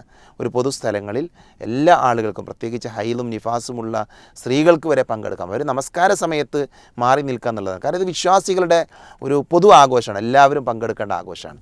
അപ്പോൾ ആ രീതിയിലുള്ള ഒരാഘോഷത്തിൻ്റെ സുദിനമാണ് ഇൻഷാ അല്ലാഹ് നമ്മളിലേക്ക് വരാൻ പോകുന്നത്. അന്നത്തെ ദിവസം മതിമറക്കാതെ റസൂലുള്ളാഹി സ്വല്ലല്ലാഹു അലൈഹി വസല്ലം പഠിപ്പിച്ച സുന്നത്തുകൾ പ്രാവർത്തികമാക്കിക്കൊണ്ട് ആഘോഷിക്കാനാണ് വിശ്വാസികളായ നമ്മൾ ശ്രദ്ധിക്കേണ്ടത്. ഇതിൽ പെരുന്നാൾ നിസ്കാരത്തിൻ്റെ സമയം ഇപ്പോൾ റസൂലുള്ളാഹി സ്വല്ലല്ലാഹു അലൈഹി വസല്ലമയുടെ രീതി നമുക്ക് കാണാം. അഥവാ ചെറിയ പെരുന്നാൾ അല്പം വൈകി, വലിയ പെരുന്നാൾ നേരത്തെ ആക്കുന്ന രീതി. കാരണം അതിൻ്റെ യുക്തിയെപ്പറ്റി പണ്ഡിതന്മാരൊക്കെ പറഞ്ഞത്, ഇബ്നു ഖയ്യിം റഹിമഹുല്ല അതുപോലെ ഇബ്നു ഉസൈമീൻ റഹിമഹുല്ല ഒക്കെ അഭിപ്രായപ്പെട്ടത് ബലിയറുക്കലിൻ്റെ ഒരു സമയം കൂടിയാണ് ബലി പെരുന്നാൾ. അപ്പോൾ അത് എളുപ്പത്തിലായി കിട്ടാനാണ് ആ നിലക്ക് ചെയ്തു വന്നിരുന്നത് എന്ന് കാണാം. അപ്പോൾ സമയം ഓരോ സ്ഥലത്തും എല്ലാവർക്കും പെട്ടെന്ന് എത്തിപ്പെടാവുന്ന രൂപത്തിലുള്ള ഒരു ക്രമീകരണം കാര്യങ്ങളൊക്കെ എല്ലാ മഹല്ലുകളിലും ഉണ്ടാകും. അത് കൃത്യമായി എല്ലാവരും ശ്രദ്ധിക്കണം. പിന്നെ പെരുന്നാൾ നമസ്കാരത്തിൻ്റെ രൂപം എല്ലാവർക്കും അറിയുന്നതാണ്. ചിലപ്പോഴൊക്കെ ഒരശ്രദ്ധ, ഇമാമിന് വന്നു പോകാം, മഹ്മൂമുകൾക്ക് വന്നു പോകാം, അങ്ങനെയൊക്കെയാണ് അതിൻ്റെ ഒരു അവസ്ഥ. ഏതായിരുന്ന റസൂലുള്ളാഹി സ്വല്ലല്ലാഹു അലൈഹി വസല്ലം അതിൽ നമ്മളെ ഒന്നാമത്തെ റക്അത്ത് അവിടുന്ന് 7 തക്ബീറുകളാണ്, രണ്ടാമത്തെ റക്അത്തിൽ 5 തക്ബീറുകളും. അതിന് ശേഷമാണ് സൂറത്തുൽ ഫാത്തിഹ ഓതി മറ്റു കാര്യങ്ങളിലേക്ക് പ്രവേശിക്കുക. അപ്പോൾ അത് ഇമാമ് നിസ്കാരത്തിൻ്റെ മുമ്പ് ജനങ്ങളെ ഉണർത്തി ഒക്കെ ഒന്ന് എന്തു ചെയ്യും. എന്നാലും മാനുഷികമായിട്ട് എന്താണ് തെറ്റുകൾ, ചെറിയ വീഴ്ചകളൊക്കെ അവിടെ വന്നു പോകും. പിന്നെ പെരുന്നാൾ നിസ്കാരം എവിടെ വെച്ച്, അത് മുസല്ലയിലാണ് എന്ന് റസൂലുള്ളാഹി സ്വല്ലല്ലാഹു അലൈഹി വസല്ലം അധ്യാപനം വ്യക്തമായി വന്ന കാര്യമാണ്. അപ്പോൾ ഇപ്പോഴും അതിനെ കളിയാക്കുന്ന ആളുകളുണ്ട്. അതിങ്ങനെ അത് ബസ് സ്റ്റാൻഡാണ് അല്ലെങ്കിൽ എന്താണ്, പല നിലക്കും അതിനെ ആക്ഷേപിക്കും. ഒരു സുന്നത്തിനെ എടുക്കാൻ മനസ്സില്ലാത്ത ആളുകൾ അതിനെ എതിർക്കാൻ എന്തും പറയുക. അപ്പോൾ അവർക്ക് എന്തും പറയാമെന്നാണ്. എന്നാൽ റസൂലുള്ളാഹി സ്വല്ലല്ലാഹു അലൈഹി വസല്ലമയിൽ നിന്ന് വന്ന ഹദീസുകളെ വിശദീകരിച്ച് പണ്ഡിതന്മാർ എന്താണ് ആ മുസല്ല, അഥവാ എല്ലാവർക്കും നിസ്കരിക്കാൻ പറ്റിയ വൃത്തിയായ ഒരു സ്ഥലം, അതാണ് മുസല്ല.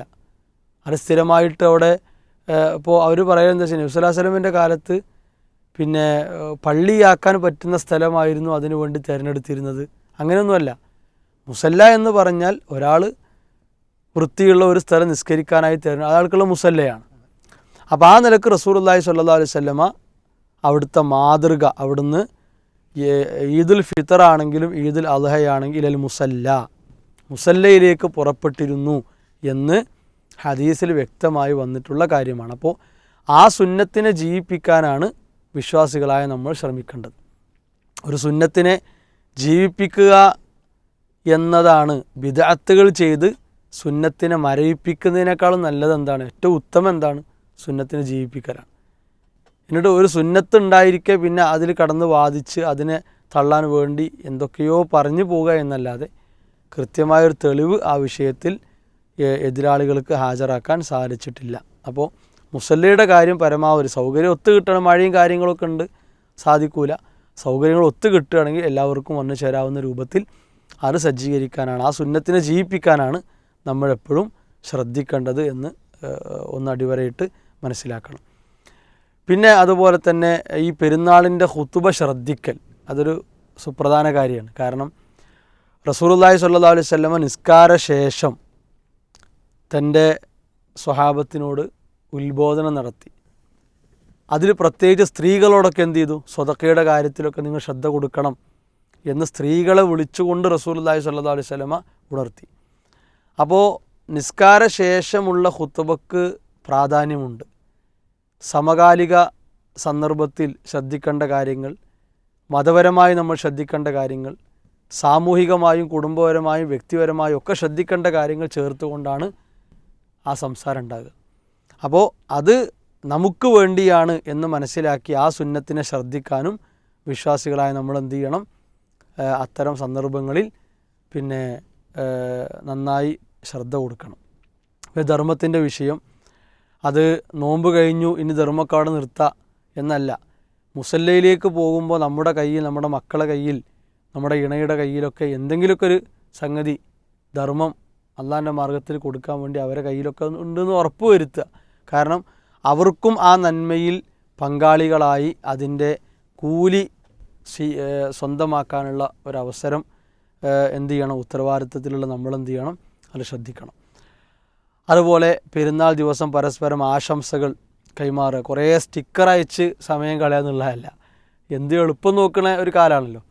അപ്പോൾ നല്ല കളർഫുൾ സ്റ്റിക്കർ ഇങ്ങനെ അയച്ചിട്ട് ചിലപ്പോൾ ആ സ്റ്റിക്കറിൽ എന്താ ഉള്ളതെന്ന് പോലും ഈ അയക്കുന്ന ആൾ വായിച്ചിട്ടുണ്ടാവില്ല. അതങ്ങനെ പറത്തും, കിട്ടുന്ന സ്റ്റിക്കറൊക്കെ പറത്തി വിടും. അതിൽ മാത്രം നമ്മൾ ഒതുങ്ങാതെ ഇപ്പോൾ സ്വഹാബത്തിൻ്റെയൊക്കെ ചര്യ തഖബ്ബലല്ലാഹു മിന്ന വമിൻകും, അള്ളാഹു നമ്മിൽ നിന്ന് സ്വീകരിക്കട്ടെ എന്ന വളരെ അർത്ഥവത്തായ നമുക്കേറെ ഗുണം നൽകുന്നതായ ഒരു പ്രാർത്ഥന. അപ്പോൾ ആ പ്രാർത്ഥനകളാണ് നമ്മൾ, അത്തരം കാര്യങ്ങളെയാണ് നമ്മൾ മുന്തിക്കേണ്ടത്. ഈ തഹ്നിയത്ത്, ഒരു ആശംസ പറയൽ, അത് തെറ്റുള്ള കാര്യമല്ല. പിന്നെ ഇസ്ലാം അനുവദിച്ച, നമുക്ക് അനുവാദം തന്ന, ഇളവ് തന്ന ഒരു വിഷയമാണ്. അപ്പോൾ ആ നിലക്ക് തന്നെ അതിനെ സ്വീകരിക്കാനും മനസ്സിലാക്കാനൊക്കെ നമ്മൾ തഖബ്ബലല്ലാഹു മിന്ന വമിൻകും നമുക്കെല്ലാവർക്കും മനപ്പാടുള്ളതാണ്, അറിയുന്നതാണ്. അത് ഒരു ശബ്ദമായിട്ടോ അല്ലെങ്കിൽ എഴുതിയിട്ടോ അങ്ങനെ കൈമാറുക, നേരിട്ട് കാണുമ്പോൾ ആ നിലക്ക് നമ്മൾ കൈമാറുക, അങ്ങനെയൊക്കെയാണ് നമ്മൾ ശ്രദ്ധിക്കേണ്ടത്.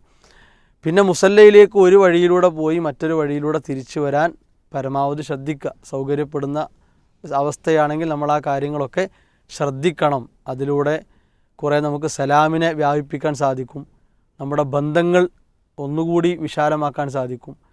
അങ്ങനെയുള്ള കുറേ ഗുണങ്ങൾ അതിലൂടെ നമുക്ക് എന്ത് ചെയ്യാനുണ്ട്? സ്വായത്തമാക്കാനുണ്ട് എന്നാണ്. അപ്പോൾ ഇത്തരം കാര്യങ്ങളൊക്കെ ആ ദിനത്തിൽ പെരുന്നാളുമായി ബന്ധപ്പെട്ട് നമ്മൾ ശ്രദ്ധിച്ചുകൊണ്ടാണ് നമ്മുടെ പിന്നെ ആ ദിവസത്തെ മുന്നോട്ട് കൊണ്ടുപോകേണ്ടത്. അതേപോലെ അന്ന് നോമ്പെടുക്കേണ്ട ആവശ്യമില്ല. കാരണം അന്ന് നോമ്പില്ല എന്ന് ഉറപ്പിക്കാൻ കൂടിയാണ് പ്രത്യേകം ഭക്ഷണം കഴിക്കേണ്ടത്. കാരണം അതിൻ്റെ മുമ്പത്തെ ദിവസം വരെ എന്താണ്? അത്താഴം കഴിച്ച് രാവിലെ പിന്നെ ചായ കാര്യങ്ങളൊന്നുമില്ല, നോമ്പാണല്ലോ. അപ്പോൾ അന്ന് നോമ്പില്ല എന്നൊരു ഉറപ്പിക്കൽ കൂടിയാണ് ചെറിയ എന്തെങ്കിലും ലഘുവായ ഭക്ഷണം കഴിച്ചിട്ട് നമ്മൾ മുസല്ലയിലേക്ക് പുറപ്പെടുക എന്നത്. പിന്നെ ഇനിയിപ്പോൾ ഒരാൾക്ക് നിസ്കാരം നഷ്ടപ്പെട്ടു, സ്വാഭാവികമായി ഉണ്ടാകുന്ന തടസ്സമാണ്. നിസ്കാരം നഷ്ടപ്പെട്ട് കഴിഞ്ഞാൽ അയാൾ എന്ത് ചെയ്യണം? അയാൾ അതേപോലെ തന്നെ എന്ത് ചെയ്യുക? ആ നിസ്കാരത്തെ നിർവഹിക്കുക. അപ്പോൾ അതിനാണ് എത്ര തക്ബീറുകളുണ്ട്, നിസ്കാരത്തെ രൂപമൊക്കെ നമ്മൾ അറിഞ്ഞിരിക്കണം. ആ നഷ്ടപ്പെട്ടത് അയാൾ എന്ത് ചെയ്യുക, സാധാരണ വീണ്ടെടുക്കുന്ന പോലെ തന്നെ അയാൾ വീണ്ടെടുക്കുക. ഇങ്ങനെയുള്ള കാര്യങ്ങളൊക്കെ ഒന്ന് ശ്രദ്ധിക്കുക. പിന്നെ അതുപോലെ പൊതുവെ ബാങ്കോ ഇക്കാമത്തോ കാര്യങ്ങളോ അങ്ങനെ സുന്നത്തില്ല, എല്ലാവർക്കും അറിയുന്ന വിഷയങ്ങളാണ്. എന്നാലും ഒന്ന് ഉണർത്തി പോവുക എന്ന് മാത്രം.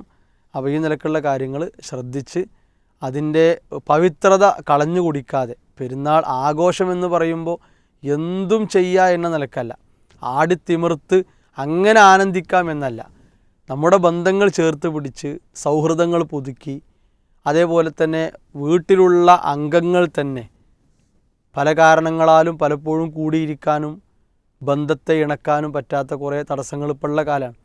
അപ്പോൾ വീട്ടിലുള്ള അംഗങ്ങൾ തന്നെയും അവർക്ക് ഒരുമിച്ച് ഭക്ഷണം കഴിക്കാനും സന്തോഷം പങ്കുവെക്കാനും ഇനി എന്തെങ്കിലുമൊക്കെ സങ്കടങ്ങൾ ഉണ്ടെങ്കിൽ അത് പരസ്പരം അറിഞ്ഞിരിക്കാനും അങ്ങനെയുള്ള ഒരു ദിവസമാണ്. അത് ഈ മ്യൂസിക്കിൻ്റെയും ലഹരിയുടെയും മറ്റ് തോന്യാസങ്ങളുടെയും വഴിയിലേക്ക് പോയിട്ട് എന്ത് ചെയ്യരുത്, നമ്മളതിൻ്റെ പവിത്രതയെ ഒരിക്കലും ഹനിച്ച് നമുക്ക് ഒരു ഹറാമ് കൊണ്ട് ഒരു ആഘോഷത്തെ കൊഴിപ്പിക്കേണ്ട ഒരു ഗതികേട് ആർക്കില്ല, ഒരു വിശ്വാസിക്കില്ല. കാരണം വിശ്വാസി പഠിപ്പിക്കപ്പെട്ട ആഘോഷം തന്നെ അവൻ ആനന്ദമാണ്. കാരണം അള്ളാഹു വെച്ചൊരു ഷറ ആണത്. ആ ഷറയിലുണ്ട് എല്ലാ ഭംഗിയും, എല്ലാ സന്തോഷവും, എല്ലാ ആനന്ദവും അതിലുണ്ട്. നമുക്ക് നിൽക്കേണ്ട എല്ലാ അതിരും കൃത്യമാക്കിക്കൊണ്ടാണ് ആ ആഘോഷത്തെ അള്ളാഹു കണക്കാക്കിയിട്ടുള്ളത്. റസൂലുള്ളാഹി സ്വല്ലല്ലാഹു അലൈഹി വസല്ലമ അങ്ങേയറ്റം സന്തോഷിച്ച ഒരാഘോഷം, സ്വഹാബത്തൊന്നടങ്കം സന്തോഷിച്ച ഒരാഘോഷം, നാളിതുവരെയുള്ള അഹ്ലുസുന്നയുടെ പണ്ഡിതന്മാർ നന്നായി ആനന്ദിച്ച ഒരാഘോഷം. ഇനി അതിലേക്ക് നമ്മുടെ വക എന്ത് ചെയ്യേണ്ട ആവശ്യമില്ല, ഒരു പൊടിപ്പും തൊങ്കലും അലങ്കാരം ഒന്നും കൂട്ടേണ്ട ആവശ്യമില്ല. നല്ല വസ്ത്രം ധരിച്ച് പിന്നെ മനസ്സ് നന്നായി ഒന്ന് തണുത്ത് അങ്ങനെ കുടുംബത്തോടൊപ്പം നല്ല ഭക്ഷണം കഴിച്ച് സന്തോഷിക്കേണ്ടതാണ്. അതേപോലെ രോഗികളായി കഴിയുന്ന ആളുകളുണ്ടാവും, അവരെ സന്ദർശിക്കണം, അവർക്ക് വേണ്ടി പ്രാർത്ഥിക്കണം. അതേപോലെ നമ്മുടെ വീട്ടിൽ രോഗമുള്ളവരുണ്ടാകും, അവരോടൊപ്പം അവരെയും സന്തോഷിപ്പിക്കണം, അവരുമായി സംസാരിച്ച് അവരുമായി കൂടുതൽ ഇടപഴകി അവരെ കൂടെ ഇരുന്ന് പറ്റുമെങ്കിൽ ഭക്ഷണം കഴിച്ച് അങ്ങനെ അവരൊക്കെ സന്തോഷിപ്പിക്കുന്ന ഒരു രീതിയാണ് നമുക്കുണ്ടാകേണ്ടത്. വിദേശത്തുള്ള പല ആളുകളുണ്ടാവും, മകൻ അല്ലെങ്കിൽ മകനും മരുമകളും അല്ലെങ്കിൽ ബാപ്പ ഇങ്ങനെയൊക്കെ ഉണ്ടാവും. അപ്പോൾ അന്നേ ദിവസം അവരുമായിട്ട് നമ്മുടെ സന്തോഷം നന്നായി ഒന്ന് പങ്കുവെക്കണം. നമ്മുടെ സന്തോഷത്തിൽ അവരിങ്ങോട്ട് പങ്കാളികളാകണം. അതിനൊക്കെ പറ്റിയൊരു സമയം, ഇന്ന സമയത്ത് വിളിച്ചാൽ ഞങ്ങളെല്ലാവരും ഉണ്ടാകും, സംസാരിക്കുക, കാണാം. അങ്ങനെയൊക്കെ നമ്മുടെ കൂടുതൽ സന്തോഷം പരത്തുന്ന സുദിനങ്ങളായിട്ടാണ് ആ ഒരു ആഘോഷം നമുക്ക് ഇസ്ലാം അനുകൂലമാക്കി അനുവദിച്ച് തന്നിട്ടുള്ളത്. ആ ഒരു അർത്ഥത്തിൽ തന്നെ അതിനെ കാണുകയും അത് ഇസ്ലാമിൻ്റെ ഒരു ചിഹ്നമാണ്, ഒരു ഷിആറാണ്, അതൊരിക്കലും മറന്നു കളയാൻ പാടില്ല. അപ്പോൾ ഇസ്ലാമിൻ്റെ ചിഹ്നമാണ്, അതിനെ ആദരിക്കുന്നതിലൂടെ, ബഹുമാനിക്കുന്നതിലൂടെ, പരിഗണിക്കുന്നതിലൂടെ എൻ്റെ തഖ്വയാണ് പരിപോഷിച്ച് കിട്ടുക, നല്ല ഉന്മേഷമുള്ളതായി കിട്ടുക എന്ന തിരിച്ചറിവാണ് വിശ്വാസികളായി നമുക്കുണ്ടാകേണ്ടത്. ആ നിലക്ക് ആഘോഷ ദിനത്തെ സ്വീകരിക്കാനും അതിൽ ഒരുമിക്കാനും നമുക്കെല്ലാവർക്കും അള്ളാഹു തൗഫീഖ് പ്രദാനം ചെയ്യുമാറാകട്ടെ. ഒരു ചെറിയൊരു പോയിന്റിൽ മുസ്ലായി പറഞ്ഞപ്പോൾ അങ്ങനെ ഓർത്താണ്. അപ്പോൾ നമ്മളൊക്കെ വീടുകളിൽ രോഗികളായ ആൾക്കാരുണ്ടാവും എന്ന് പറഞ്ഞു. ഈ പരിമിതികളുള്ള മനുഷ്യന്മാരുണ്ടാവും, ശരീരത്തിൽ പല ഭാഗങ്ങളും തളർന്നു പോയ മനുഷ്യന്മാരുണ്ടാവും. ഒരുപക്ഷെ കുറേ കാലങ്ങളായി അവർക്ക് പെരുന്നാൾ ഉണ്ടാവില്ല, അവരവരുടെ കട്ടിലിൽ അല്ലെങ്കിൽ അവരുടെ കസാരയിൽ മാത്രം കഴിച്ചുകൊണ്ട ആൾക്കാരെ കാലം. അപ്പോൾ നമ്മുടെ മുമ്പിൽ വരാൻ പോകുന്നൊരു പെരുന്നാളിൻ്റെ ദിവസം നമ്മളിപ്പോൾ തന്നെ ഒന്ന് പ്ലാൻ ചെയ്യുകയാണെങ്കിൽ അത്തരം ആളുകളെ കൂടെ ആ സന്തോഷത്തിൽ പങ്കെടുപ്പിക്കാൻ, അവരെ ഈദ്ഗാഹിലേക്കൊക്കെ ഒന്ന് കൊണ്ടുവരാൻ, ആളുകളെ കാണാനും സംസാരിക്കാനൊക്കെ ഒരവസരം ഉണ്ടാക്കി കൊടുത്താൽ ആ പ്രയാസപ്പെടുന്ന ആളുകൾക്ക് ഒരു വലിയ സന്തോഷം സമ്മാനിക്കാൻ നമുക്ക് സാധിക്കും. അപ്പോൾ നമ്മൾ വിശ്വാസികളായ നമ്മൾ അത്തരം ആളുകളെ കൂടെ ചേർത്ത് പിടിച്ചാണ്ട് ഒരു പെരുന്നാളാക്കണം. ശരിക്കും മാതാപിതാക്കൾക്ക് മക്കളെ സന്തോഷിപ്പിക്കാനും കിട്ടുന്ന വലിയൊരു അവസരമാണ്. അതെ, കാരണം ജോലി തിരക്കൊണ്ട് ഓടുന്ന വാപ്പ ഒരു ഭാഗത്ത്, വീട്ടു തിരക്കൊണ്ട് ഓടുന്ന ഉമ്മ ഒരു ഭാഗത്ത്, ഈ പഠനത്തിരക്കിൽ കുടുങ്ങിയിട്ടാണ് മക്കളും ഉള്ളത്. അപ്പോൾ ശരിക്കും ഇത് മൂന്നും ഒന്ന് ഒഴിഞ്ഞു കിട്ടുന്ന വല്ലാത്തൊരു ദിവസമാണ് ഇത്. ഒരു പ്രത്യേകത കൂടി ഉണ്ട് ഇപ്രാവശ്യം നമ്മുടെ കേരളത്തിൽ. പരീക്ഷ കഴിഞ്ഞ് അതെ, പിന്നെ പരീക്ഷ കഴിയാണ് പെരുന്നാളാണ്, അങ്ങനെ ആയിരിക്കും ഇൻഷാ അല്ലാഹ്. പിന്നെ അവധിക്കാലമാണ്.